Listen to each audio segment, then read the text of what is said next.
मेरे प्रिय भाई और बहनों, आज हम योना नबी के बारे में बाइबल में पढ़ेंगे। योना की पुस्तक बाइबल की भविष्यवाणियों की अन्य पुस्तकों से भिन्न है। ये एक वर्णनात्मक पुस्तक है जिसमें एक भविष्यवक्ता के जोखिम भरे कार्यों का वर्णन है, जिसने परमेश्वर की आज्ञा का उल्लंघन करने का प्रयत्न किया था।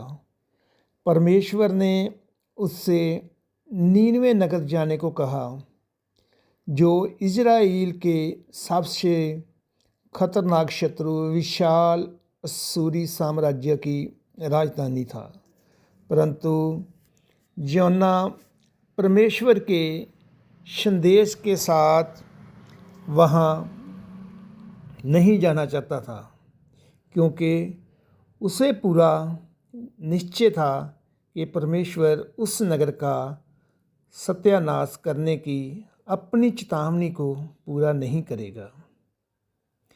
कई नाटकीय घटनाओं के पश्चात अनिच्छा से उसने आज्ञा मान ली और अंत में वे परमेश्वर से रूठ गया, जब विनाश का उसका संदेश पूरा नहीं हुआ। यह पुस्तक सृष्टि पर परमेश्वर के पूर्ण प्रभुत्व को चित्रित करती है, पर सबसे मुख्य बात यह है कि इसमें परमेश्वर को प्रेम और दया का परमेश्वर के रूप में चित्रित किया गया है, यहाँ तक कि वे अपनी प्रजा के शत्रुओं को दंड देने और नष्ट करने के बदले उनको क्षमा करना और उनका उद्धार करना चाहता है। परमेश्वर की आज्ञा का उल्लंघन करना। अध्याय 1। यहोवा का ये वचन अमित्य के पुत्र योना के पास पहुंचा, उठकर उस बड़े नगर नीनवे को जा और उसके विरुद्ध प्रचार कर, क्योंकि उसकी बुराई मेरी दृष्टि में बढ़ गई है।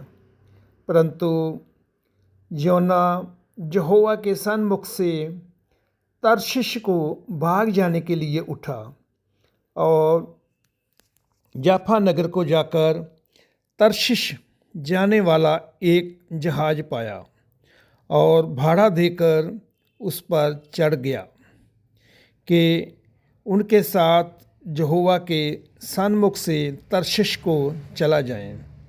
तब यहोवा ने समुद्र में एक प्रचंड आंधी चलाई और समुद्र में बड़ी आंधी उठी, जहाँ तक कि जहाज टूटने पर था। तब मलाह लोग डरकर अपने अपने देवता की दुहाई देने लगे और जहाज में जो व्यापार की सामग्री थी उसे समुद्र में फेंकने लगे कि जहाज हल्का हो जाए। परंतु योना जहाज के निचले भाग में उतरकर सौ गया था और गहरी नींद में पड़ा हुआ था।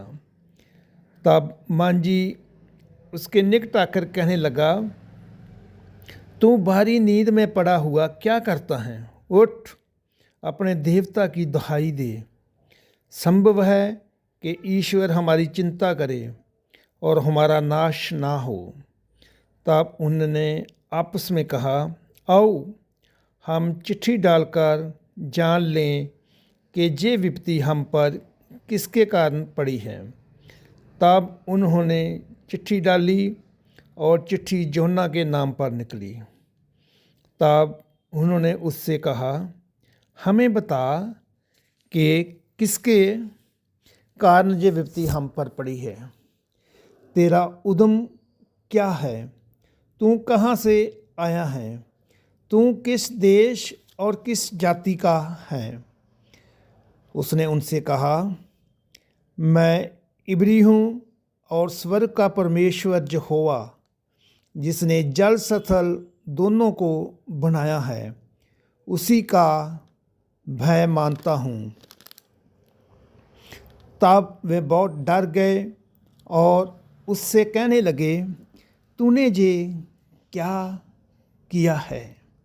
वे जान गए कि वे यहोवा के सन्मुख से भाग आया है, क्योंकि उसने आप ही उनको बता दिया था। तब उन्होंने उससे पूछा, हम तेरे साथ क्या करें जिससे समुद्र शांत हो जाए? उस समय समुद्र की लहरें बढ़ती ही जाती थी। उसने उनसे कहा, मुझे उठाकर समुद्र में फेंक दो, तब समुद्र शांत पड़ जाएगा, क्योंकि मैं जानता हूँ ये भारी आंधी तुम्हारे ऊपर मेरे ही कारण आई है। तो भी वे बड़े जतन से खेते रहे कि उसको किनारे पर लगाएं, परंतु पहुँच ना सके, क्योंकि समुद्र की लहरें उनके विरुद्ध बढ़ती ही जाती थी। तब उन्होंने यहोवा को पुकार कर कहा, है यहोवा, हम विनती करते हैं कि इस पुरुष के प्राण के बदले हमारा नाश ना हो, और ना हमें निर्दोष की हत्या का दोषी ठहरा, क्योंकि है यहोवा, जो कुछ तेरी इच्छा थी वही तूने किया है। तब उन्होंने जोना को उठाकर समुद्र में फेंक दिया, और समुद्र की भयानक लहरें थम गई। तब उन मनुष्यों ने यहोवा का बहुत ही भय माना और उसको भेंट चढ़ाई और मन्नतें मानी। यहोवा ने एक बड़ा सा मश ठहराया था कि योना को निगल लें, और योना उस महामश के पेट में 3 दिन और 3 रात पड़ा रहा। योना की प्रार्थना, अध्याय 2। तब योना ने उसके पेट में से अपने परमेश्वर यहोवा से प्रार्थना करके कहा, मैंने संकट में पड़े हुए यहोवा की दुहाई दी, और उसने मेरी सुन ली। यदि लोग के उदर में से मैं चिल्ला उठा, और तूने मेरी सुन ली। तूने मुझे गहरे सागर में समुंदर की थाह तक डाल दिया, और मैं दहराहों के बीच में पड़ा था। तेरी भड़काई हुई सब तरंगें और लहरें मेरे ऊपर से बह गई। तब मैंने कहा, मैं तेरे सामने से निकाल दिया गया हूँ। कैसे मैं तेरे पवित्र मंदिर की ओर फिर ताकूँगा? मैं जल से जहाँ तक गिरा हुआ हूँ कि मेरे प्राण निकले जाते थे। गहरा सागर मेरे चारों ओर था, और मेरे सिर में सिवार लिपटा हुआ था। मैं पहाड़ों की जड़ तक पहुँच गया था। मैं सदा के लिए भूमि में बंद हो गया था।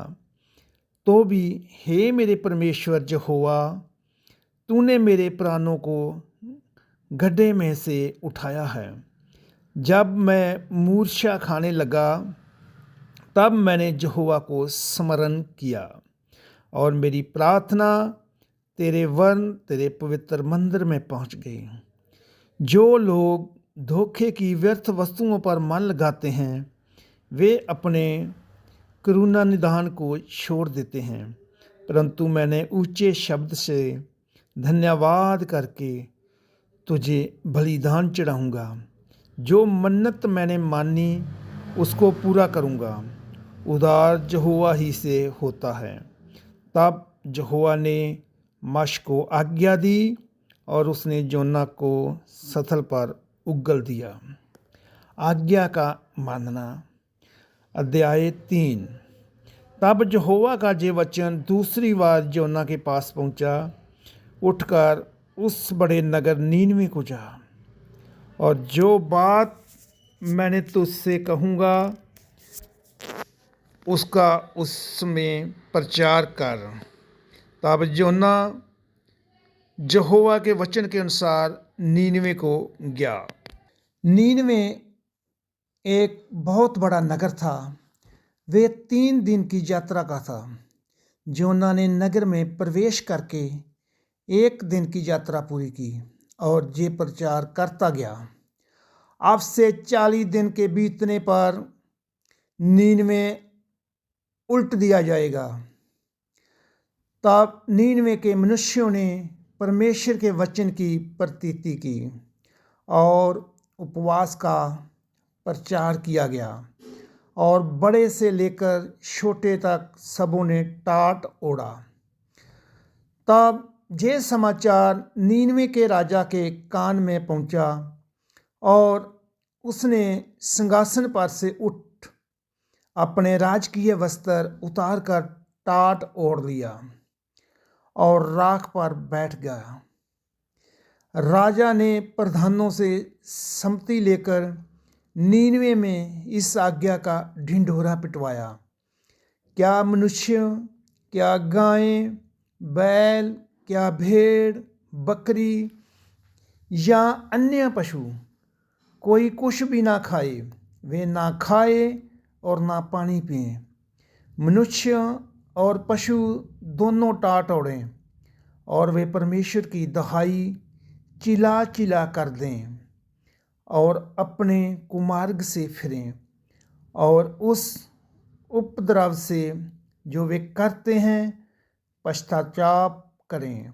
संभव है परमेश्वर दया करे और अपनी इच्छा बदल दें और उसका भड़का हुआ कोप शांत हो जाए और हम नष्ट होने से बच जाएं।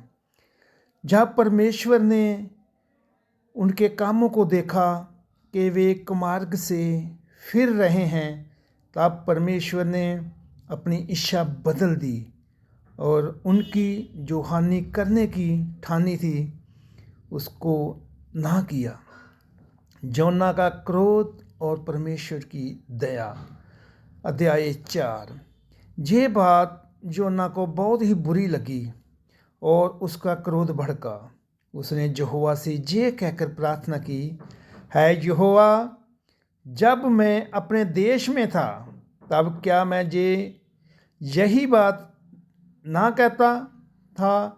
इसी कारण मैंने तेरी आज्ञा सुनते ही तर्शीश को भाग जाने के लिए फुर्ती की, क्योंकि मैं जानता था कि तू अनुग्रहकारी और दयालु परमेश्वर हैं और विलंब से कोप करने वाला करुणा निधान है और दुख देने से प्रसन्न नहीं होता।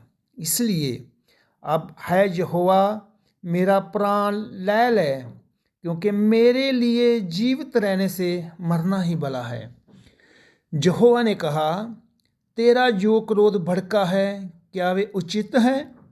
इस बार योना उस नगर से निकलकर उसकी पूर्व ओर बैठ गया और वहाँ एक छप्पर बनाकर उसकी छाया में बैठा हुआ ये देखने लगा कि नगर का क्या होगा।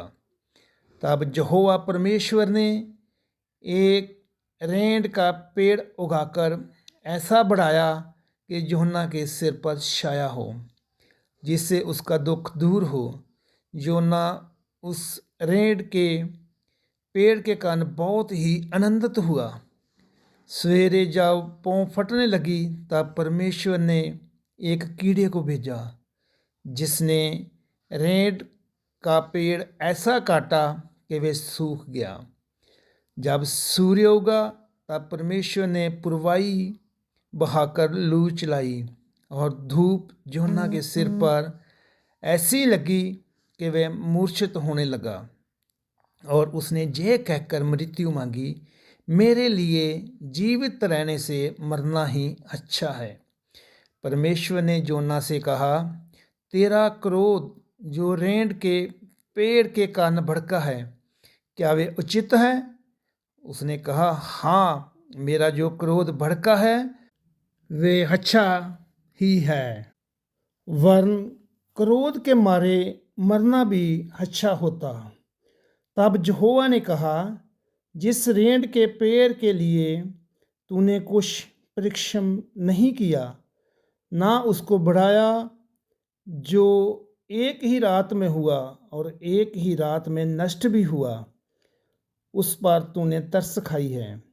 फिर ये बड़ा नगर नीनवे, जिसमें 1,20,000 से अधिक मनुष्य हैं जो अपने दाहिने बाएं हाथों का भेद नहीं पहचानते, और बहुत से घरेलू पशु भी उसमें रहते हैं। तो क्या मैं उस पर तरस ना खाऊं? सो मेरे प्रिय भाई और बहनों, परमेश्वर अनुग्रहकारी, दयालु और कृपालु परमेश्वर है। वो दया करने वाला परमेश्वर है, वो माफ़ी देने वाला परमेश्वर है। परमेश्वर नहीं चाहता कि कोई इंसान अपने पापों के कारण मरे। वो हमको मौका देता है कि हम अपने पापों से पछतावा करें, माफ़ी मांगें और परमेश्वर की आज्ञों को मानें और परमेश्वर के राज्य की खोज में रहें। सो मेरे प्रिय भाई और बहनों, परमेश्वर आपको इन वचनों से आशीष और बरकत प्रदान करे। आमीन, आमीन, आमीन।